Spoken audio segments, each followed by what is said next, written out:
మృత్యువు ఎవరి మీద ఆపేక్ష చూపదు, ఎవరినీ ద్వేషించదు, ఎవరి పక్షపాతి కాదు. పండితుడు, పామరుడు, ధనిక, పేద అన్న తేడా లేనే లేదు. ఏ వయసు వారైనా దానికి ఒకటే. ఎవ్వరినీ ఉపేక్షించదు.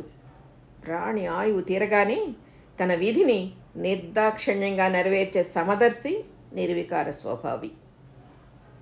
పుట్టిన ప్రతి జీవికి చావు తప్పదు. ఈ సత్యం తెలియడానికి ఏ జ్ఞానమూ అవసరం లేదు, ఇంగిత జ్ఞానం చాలు. మన చుట్టూ ఉన్న ప్రపంచంలో నిత్యం కంటికి కనిపించే అత్యంత సాధారణ విషయం మరణం. ఈ భూమి నుంచి ప్రాణులన్నింటికీ సహజాతి సహజమైన నిష్క్రమణం మన రక్త సంబంధికులైన, ఆప్తులైన, ఆత్మీయులైన వారి విషయంలో జరిగినప్పుడు తల్లడిల్లిపోతాం. మనకు అది తప్పదన్న ఆలోచన వస్తే భీతిల్లిపోతాం. చావు తథ్యం అన్న సత్యాన్ని బుద్ధి గ్రహించినంత త్వరగా మనసు అంగీకరించదు. ఈ శరీరం మీద మమకారం, భ్రాంతి, ప్రేమానుబంధాల బంధం అది. సృష్టి ఆరంభం నుంచి ఇప్పటి వరకు ఏ జీవి శాశ్వతంగా ఇక్కడ ఉండిపోలేదు. పుట్టారు, గిట్టారు. మృత్యువు ఎవ్వరికీ మినహాయింపు ఇవ్వలేదు. ఈ సత్యాన్ని అకలింపు చేసుకున్నవారు మృత్యువు అంటే భయపడరు. తమ లక్ష్యాలను త్వరగా చేరుకునే ప్రయత్నం చేస్తారు. అయితే మరణాన్ని నిలువరించేందుకు లేదా వాయిదా వేసేందుకు ప్రయత్నించిన వారు మన ఇతిహాసాల్లో ఉన్నారు. యయాతి అనే రాజు శాప ఫలితంగా తనకు ప్రాప్తించిన అకాల వార్ధక్యం నుంచి బయటపడేందుకు కొడుకు యవ్వనాన్నే కోరాడు. దుర్యోధనుడు మడుగులో దాగున్నాడు. పరీక్షిన్ మహారాజు తక్షకుని నుంచి తప్పించుకునే ఆశతో ఒంటి స్తంభం మేడ కట్టించుకుని ఉండడానికి కారణం ప్రాణభీతే. మానసిక పరిపక్వతతో యయాతికి విజయమో వీరస్వర్గమో అన్న కృత నిశ్చయంతో దుర్యోధనుడికి పురాణ కథలను వినడంతో పరీక్షిత్తుకి మృత్యుభయం తొలగింది. ఆ భయం తొలగినప్పుడే స్థైర్యం వస్తుంది. అంతిమ యాత్రకు కావలసిన మానసిక సంసిద్ధత లభిస్తుంది.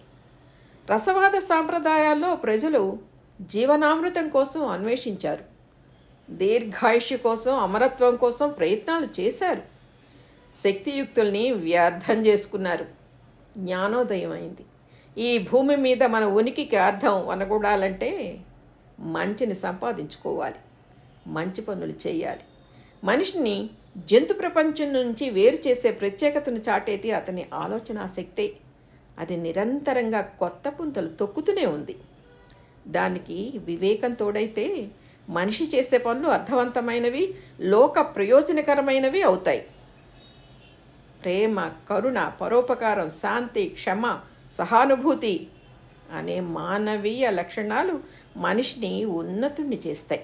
వీటిని తమ జీవితాలలో ఆచరించిన వారు భౌతికంగా భూమి మీద లేకున్నా వారి గొప్పతనం నిలిచిపోతుందనడానికి సాక్ష్యం మన ముందున్న ఎందరో మహానుభావుల జీవిత కథలు. నిజానికి మనిషికి అమరత్వాన్ని ఇచ్చేది ఇదే కదూ. మృత్యువు జయించడం అన్నా అదేగా. మనిషి చిరకాలం జీవించాలంటే అమృతం లాంటివి ఇంకా అనేక ప్రయత్నాలు ఏవీ ఫలించవు.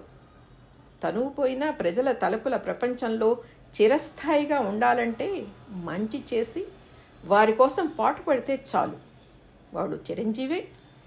ఈ విషయాన్ని అద్భుతంగా ఆవిష్కరించిన శ్రీ బొడ్డపాటి చంద్రశేఖర్ గారికి అభినందన వందనాలు.